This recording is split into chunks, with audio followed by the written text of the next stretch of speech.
Selamat datang di training Oracle Academy Telkom University tentang database design. Pada kesempatan kali ini kita akan membahas subtopik tentang ER diagram convention ya, atau konvensi diagram entity relationship.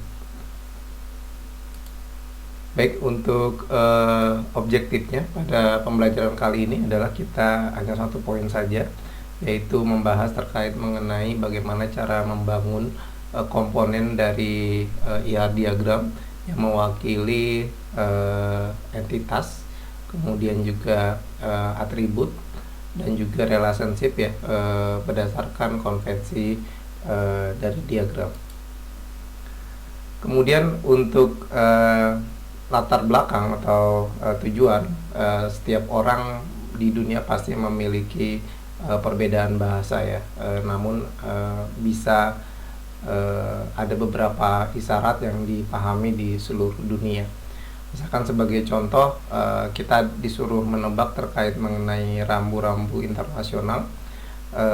Kita bisa tahu misalkan kalau seandainya nomor 2 ya, kemudian nomor 3, nomor 4 gitu ya. Memang ini acuannya kepada standar yang ada di luar ya, tidak umum ada di kita. Tapi kita bisa menebak apa maksud dari standar-standar ini. Nah, ini kita lihat bahwa berapa banyak kita yang berhasil menebak dari standar rambu-rambu internasional ini. Maka kita bisa lihat di sebelah kanannya, misalkan nomor 1, misalkan crosswind gitu ya.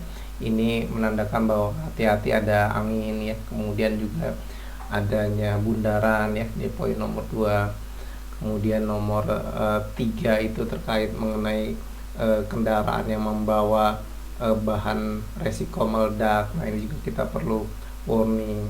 Kemudian di nomor 4 ini adalah jalur untuk kendaraan lambat.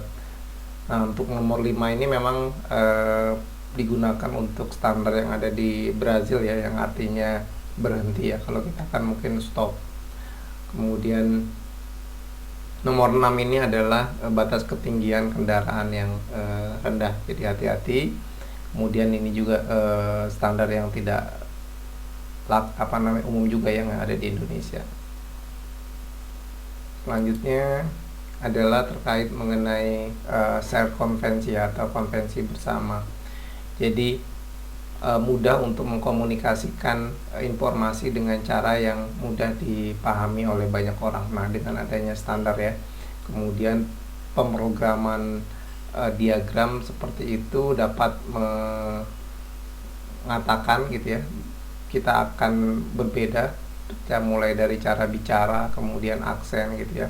Tapi nanti setiap orang akan memiliki sebuah ER diagram yang harus berlaku secara umum gitu.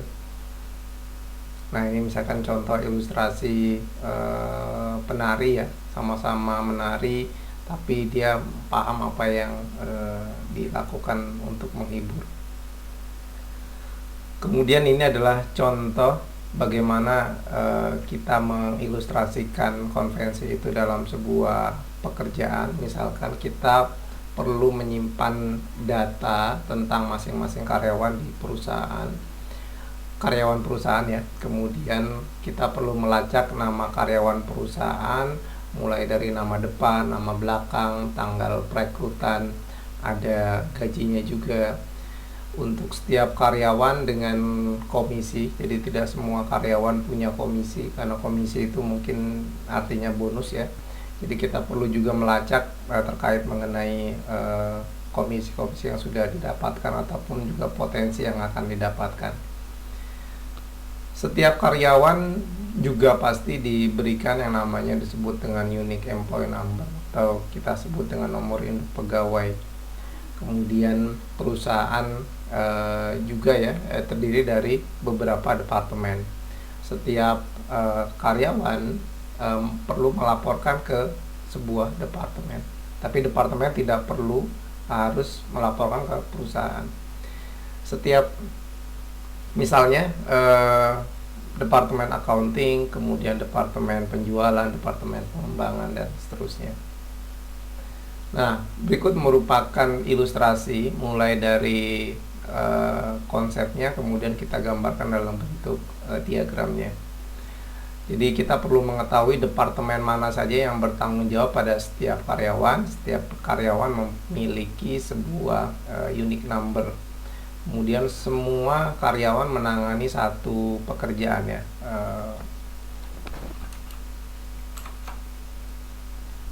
Setiap karyawan menangani sebuah pekerjaan dan kita perlu melacak setiap pekerjaannya gitu ya. Kemudian ada maksimum dan juga minimum salary dari setiap karyawan. Setiap karyawan memiliki unique job ID. Jadi selain mereka memiliki sebuah unique number gitu ya, tapi mereka juga memiliki unique job ID. Nah, ini merupakan ilustrasi ya antara employee gitu, kemudian ada departemen dan kemudian ada job. Jadi saat departemen nanti dia akan memiliki banyak karyawannya. Jadi nanti ini ada tandanya crossput namanya. Kemudian ada ID, ada first name, ada last name gitu ya. Perlu dicatat apa-apa saja yang dimiliki oleh employee karyawan dan juga ini komisi. Kemudian untuk job pekerjaan yang sedang dikerjakan oleh karyawan juga sama, dia memiliki job ID ya. Ini untuk menggambarkan ini. Kemudian ada title-nya, ada maximum salary, ada minimum salary-nya. Jadi tentu saja misalkan job sebagai manager akan lebih besar salary-nya dibandingkan dengan job yang diberikan oleh seorang karyawan biasa.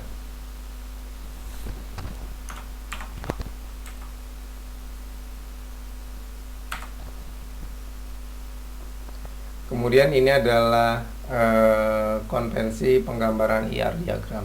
Jadi entitas itu merepresentasikan softbox ya. Jadi entitas itu merepresentasikan softbox. Jadi ini adalah softbox ya. Ini mewakili berarti sebuah entitas. Jadi misalkan tadi entitasnya adalah employee gitu ya. Kemudian entitasnya adalah pekerjaan, entitasnya adalah departemen. Kemudian entity name go in the box. Jadi penulisan entity name-nya, entitasnya ada di dalam softbox-nya. Kemudian nama entitas selalu tunggal ya, singular. Jadi nggak boleh jamak, misalkan employees. Nah, ini nggak boleh. Nah, atau jobs ya, itu juga nggak boleh. Ya, dan ditulis dengan all capital letter. Jadi semuanya ditulis dengan huruf kapital.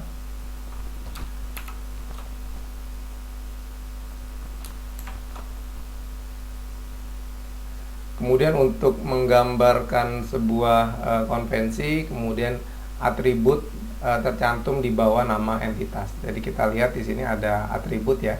Kemudian ada atribut yang bersifat mandatori yang artinya wajib ditandakan dengan asterisk. Kemudian ada atribut yang bersifat opsional yang ditandai dengan O ya.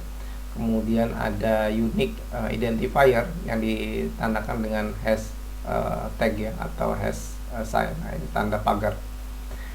Jadi kita lihat bahwa di sini ada employee, dia punya hash ya. Jadi ini berarti unique identifier. Kemudian ada first name, ada last name, ada hire date, ada salary, dan juga ada komisi.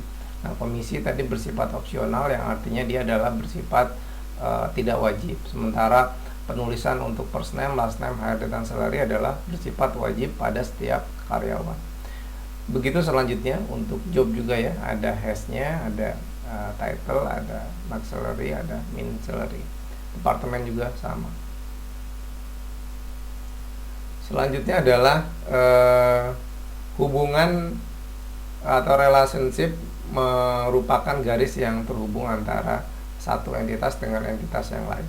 Nah, ini kita lihat ada hubungan antara satu entitas dengan entitas yang lain digambarkan dengan garis ya. Ini kalau kita lihat ini pas nanti garis. Jadi nanti garisnya bisa bermacam-macam. Ada yang garisnya putus-putus, ada yang garisnya putus-putus, ada yang garisnya solid ya. Kemudian nanti di sininya, nah ini kalau dia single tidak ada cabangnya kita sebut dengan single to atau tunggal ya. Kemudian kalau dia bercabang, maka di sini ada yang disebut dengan cross put atau kaki gagak ya. Nah, jadi ada single to, kemudian ada cross put ya. Jadi single put menandakan bahwa sifatnya adalah tunggal, sementara yang cross put adalah sifatnya jamak. Misalkan departemen memiliki banyak employee ya. Nah, ini berarti dia employee-nya banyak. Sementara employee ya, ini mandatory, wajib. Jadi kalau putus-putus itu sifatnya mandatory. Kalau yang des ini artinya boleh. Ini mandatory ya, wajib. Untuk yang lain ya, beda dengan yang asterisk dan juga no. Jadi employee, pegawai, dia wajib memiliki departemen dan hanya satu. Jadi nggak boleh pegawai memiliki departemen yang lain. Jadi departemen hanya memiliki satu departemen. Jadi kalau seandainya ada pegawai yang memiliki departemen yang lain, maka di sini pun juga gambarnya adalah cross put juga ya. Nah, karena aturan umumnya adalah employee hanya bertanggung jawab terhadap satu departemen, maka ditulisnya adalah single to ini. Seperti itu. Kemudian ada garis dash line ya ke arah employee, itu artinya cara pembacaannya departemen minimal 0 ya terhadap pegawai gitu ya. Jadi artinya boleh dia tidak memiliki pegawai kalau departemen. Nah, kalau employee dia wajib, ini garisnya solid. Begitupun juga sama dengan job ya. Jadi setiap employee wajib memiliki sebuah pekerjaan gitu. Nah, pekerjaan ini belum tentu, jenis-jenis pekerjaan misalkan belum tentu harus dimiliki oleh karyawan.